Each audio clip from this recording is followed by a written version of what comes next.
জানিয়ে দেব এই মুহূর্তে হাতে পাওয়া সর্বশেষ গুরুত্বপূর্ণ আপডেট বাংলা সংবাদ। শুরুতেই জানাবো, আওয়ামী লীগকে ক্ষমা করলে নিহতদের সঙ্গে বেইমানি করা হবে।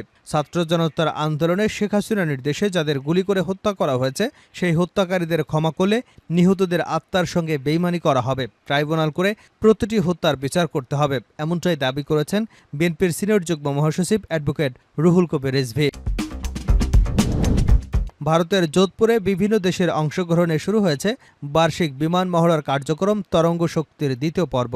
গত 29শে অগাস্ট শুরু হওয়া এই মহড়া চলবে আগামী 14ই সেপ্টেম্বর পর্যন্ত। আন্তর্জাতিক বিমান মহড়াটি এ পর্বে অংশ নেবার কথা ছিল বাংলাদেশেরও, তবে সিদ্ধান্ত বাতিল করায় তাতে আর অংশ নেওয়া হচ্ছে না। জানিয়ে দেব, বিএনপির স্থায়ী কমিটির সদস্য আব্দুল মঈন বলেছেন, এই সরকারকে ম্যান্ডেট দিয়েছে ছাত্র জনতা। 53 বছর পর ছাত্র জনতা যা করেছে তা ইতিহাসের পাতায় লেখা থাকবে, যা কোনো রাজনৈতিক দল করতে পারেনি। ছাত্ররা 17 দিনে 1700 জীবন দিয়েছেন। এবারে জানাবো, জামিনে মুক্তি পেলেন শীর্ষ সন্ত্রাসী সুইডেন আসলাম। গাজীপুরের কাশিমপুর হাই সিকিউরিটি কেন্দ্রীয় কারাগারে বন্দী থাকা শীর্ষ সন্ত্রাসী সুইডেন আসলাম জামিনে মুক্তি পেয়েছেন। মঙ্গলবার রাত 9টায় তিনি ওই কারাগার থেকে বের হয়ে যান। তার জামিনের বিষয়টি বৃহস্পতিবার সকালে নিশ্চিত করেছেন হাই সিকিউরিটি কেন্দ্রীয় কারাগারের জেলার লুৎফর রহমান। জানাবো, বৃহস্পতিবার বৈষম্যবিরোধী ছাত্র আন্দোলনের শহীদী মার্চ। সরকারি চাকুরিতে কোটা সংস্কার থেকে শুরু করে সরকার পতনের দাবিতে বৈষম্যবিরোধী ছাত্র আন্দোলনে লাগাতার কর্মসূচি চলাকালে বিভিন্ন সহিংসতায় নিহতদের স্মরণে এবং আওয়ামী লীগ সরকারের পতনের 1 মাস পূর্তি উপলক্ষে শহীদী মার্চ কর্মসূচির ঘোষণা এসেছে আন্দোলনের কেন্দ্রীয় সমন্বয়কদের পক্ষ থেকে। বৃহস্পতিবার এ কর্মসূচি পালন করা হবে বৈষম্যবিরোধী ছাত্র আন্দোলনের ব্যানারে। এদিকে ভারতে বিমান মহড়ায় অংশগ্রহণের সিদ্ধান্ত বাতিল করল বাংলাদেশ। এবং সর্বশেষ জানাবো আন্তর্জাতিক সংবাদ, তুরস্কে মোসাদের এজেন্ট গ্রেপ্তার। মোসাদ এজেন্টদের গ্রেপ্তার করতে অভিযান চালাচ্ছে তুরস্কের পুলিশ। ইসরায়েলের গোয়েন্দা সংস্থা মোসাদের আর্থিক নেটওয়ার্ক পরিচালনার অভিযোগে এক কসোভান নাগরিককে গ্রেপ্তার করেছে তুরস্ক। মঙ্গলবার তুর্কি গোয়েন্দা সংস্থা MIT এ খবর জানিয়েছে। খবর রয়টার্সের। এতক্ষণ শিরোনাম শুনছিলেন, এবার বিস্তারিত। প্রিয় দর্শক, আপনি যদি এই চ্যানেলে নতুন হয়ে থাকেন, ভিডিওটি দেখতে দেখতে চ্যানেলটি সাবস্ক্রাইব করে আমাদের সঙ্গে থাকুন। আর এই ভিডিও সম্পর্কে আপনি আপনার মূল্যবান মতামতটি কমেন্ট বক্সে জানিয়ে দিন। আর হ্যাঁ প্রিয় দর্শক, জানিয়ে দিন ভিডিওটি কোথা থেকে দেখছেন। আওয়ামী লীগকে ক্ষমা করলে নিহতদের সঙ্গে বেইমানি করা হবে রিজভী। ছাত্র জনতার আন্দোলনে শেখ হাসিনার নির্দেশে যাদের গুলি করে হত্যা করা হয়েছে সেই হত্যাকারীদের ক্ষমা করলে নিহতদের আত্মার সঙ্গে বেইমানি করা হবে। ট্রাইব্যুনাল করে প্রতিটি হত্যার বিচার করতে হবে বলেছেন বিএনপির সিনিয়র যুগ্ম মহাসচিব অ্যাডভোকেট রুহুল কবির রিজভী। বুধবার রাজধানীর শাহবাগে বঙ্গবন্ধু শেখ মুজিব মেডিকেল বিশ্ববিদ্যালয়ে ছাত্র জনতার আন্দোলনে নিহত গোলাম রাব্বানীর বাবার হাতে বিএনপির ভারপ্রাপ্ত চেয়ারম্যান তারেক রহমানের পক্ষে অনুদান তুলে দেবার পর সাংবাদিকদের কাছে এসব কথা বলেন তিনি। জামায়াত ইসলামীর প্রতি ইঙ্গিত করে রুহুল কবির রিজভী বলেন, তারা বলেছে আওয়ামী লীগকে ক্ষমা করে দিয়েছেন, গণহত্যাকারীদের কিসের ক্ষমা করতে বলেছেন তারা? যদি শেখ হাসিনা সহ অপরাধীদের বিচার না করা হয় তাহলে বাংলাদেশ কবরস্থানে পরিণত হবে। তিনি আরও বলেন, আমি আগেও বলেছি নিরপরাধ কেউ যেন মামলার শিকার না হয়, কিন্তু যারা অপরাধী তাদের ক্ষমা করা হবে না। নেতাকর্মীদের উদ্দেশ্যে রিজভী বলেন, আপনারা কেউ আইন নিজের হাতে তুলে নেবেন না, আইনশৃঙ্খলা বাহিনীকে তাদের কাজ করতে দিন। বিএনপির ভারপ্রাপ্ত চেয়ারম্যান তারেক রহমান এ বিষয়ে কঠোর বার্তা দিয়েছেন। জামিনে মুক্তি পেলেন শীর্ষ সন্ত্রাসী সুইডেন আসলাম। গাজীপুরের কাশিমপুর হাই সিকিউরিটি কেন্দ্রীয় কারাগারে বন্দী থাকা শীর্ষ সন্ত্রাসী সুইডেন আসলাম জামিনে মুক্তি পেয়েছেন। মঙ্গলবার রাত 9টায় তিনি ওই কারাগার থেকে বের হয়ে যান।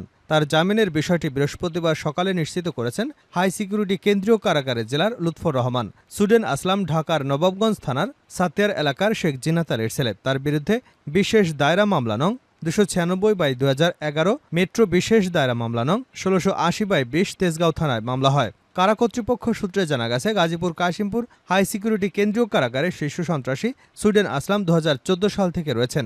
তার হাজতি নম্বর ছিল 663/20। আসামি সুইডেন আসলাম 2005 সালের 31শে জানুয়ারি গ্রেপ্তারের পর পরবর্তীতে বিভিন্ন কারাগারে অবস্থান করেন। মঙ্গলবার তার জামিনের কাগজ কারাগারে আসে। পরে রাত 9টার দিকে তাকে মুক্তি দেওয়া হয়। হাই সিকিউরিটি কেন্দ্রীয় কারাগারের জেলা লুৎফর রহমান জানান, 2014 সাল থেকে তিনি কাশিমপুর হাই সিকিউরিটি কেন্দ্রীয় কারাগারে বন্দী ছিলেন। বৃহস্পতিবার বৈষম্য বিরোধী ছাত্র আন্দোলনের শহীদী মার্চ। সরকারি চাকুরিতে কোটা সংস্কার থেকে শুরু করে সরকার পতনের দাবিতে বৈষম্য বিরোধী ছাত্র আন্দোলনে লাগাতার কর্মসূচি চলাকালে বিভিন্ন সহিংসতায় নিহতদের স্মরণে এবং আওয়ামী লীগ সরকারের পতনের ১ মাস পূর্তি উপলক্ষে শহীদ মার্চ কর্মসূচি ঘোষণা এসেছে আন্দোলনের কেন্দ্রীয় সমন্বয়কদের পক্ষ থেকে। বৃহস্পতিবার এ কর্মসূচি পালন করা হবে বৈষম্য বিরোধী ছাত্র আন্দোলনের ব্যানারে। ঘোষণা অনুযায়ী এদিন বিকাল ৩টায় ঢাকা বিশ্ববিদ্যালয়ের রাজু ভাস্কর্য থেকে কেন্দ্রীয়ভাবে শুরু হবে কর্মসূচি। বুধবার ঢাকা বিশ্ববিদ্যালয়ে এক সংবাদ সম্মেলনে এই সিদ্ধান্তের কথা জানান বৈষম্য বিরোধী ছাত্র আন্দোলনের অন্যতম সমন্বয়ক সার্জিস আলম। এ সময় সেখানে হাসনাত আবদুল্লাহ, আবু বাকের মজুমদার সহ অনেক সমন্বয়করা উপস্থিত ছিলেন। মূলত বৈষম্য বিরোধী ছাত্র আন্দোলনের পরবর্তী কর্মসূচি ও রূপরেখা জানাতে এই সংবাদ সম্মেলনের আয়োজন করা হয়। সম্মেলন থেকে গেল জুলাই এবং আগস্ট মাসে ছাত্র জনতার আন্দোলনে শহীদদের পরিবারের সদস্যদের অংশগ্রহণের অনুরোধ জানান সমন্বয়করা। সার্জিস জানান, রাজু ভাস্কর্য থেকে শুরু করে নিউ মার্কেট, মানিক মিয়া অ্যাভিনিউ, কাউরান বাজার এবং শাহবাগ হয়ে কেন্দ্রীয় শহীদ মিনারে গিয়ে শেষ হবে তাদের শহীদ মার্চ। আরেক সমন্বয়ক আবু বাকের মজুমদার বলেন, জাতীয় নিরাপত্তার জন্য কাজ করবে ছাত্র আন্দোলন, তবে আইন নিজের কাঁধে তুলে নেওয়া যাবে না। আইনশৃঙ্খলা বাহিনীর মাধ্যমে বিচার নিশ্চিত করতে হবে। ভারতে বিমান মহড়ায় অংশগ্রহণের সিদ্ধান্ত বাতিল করল বাংলাদেশ। ভারতের যোধপুরে বিভিন্ন দেশের অংশগ্রহণে শুরু হয়েছে বার্ষিক বিমান মহড়া কার্যক্রম তরঙ্গ শক্তির দ্বিতীয় পর্ব। গত ২৯শে আগস্ট শুরু হওয়া এই বিমান মহড়া চলবে আগামী ১৪ই সেপ্টেম্বর পর্যন্ত। আন্তর্জাতিক বিমান মহড়াটির এ পর্বে অংশ নেবার কথা ছিল বাংলাদেশেরও, তবে সিদ্ধান্ত বাতিল করায় তাতে আর অংশ নেওয়া হচ্ছে না। অবশ্য মহড়ায় অংশ না নিলেও পর্যবেক্ষক হিসেবে কয়েকজন উচ্চপদস্থ সামরিক কর্মকর্তাকে পাঠানো হবে বলে জানা গেছে।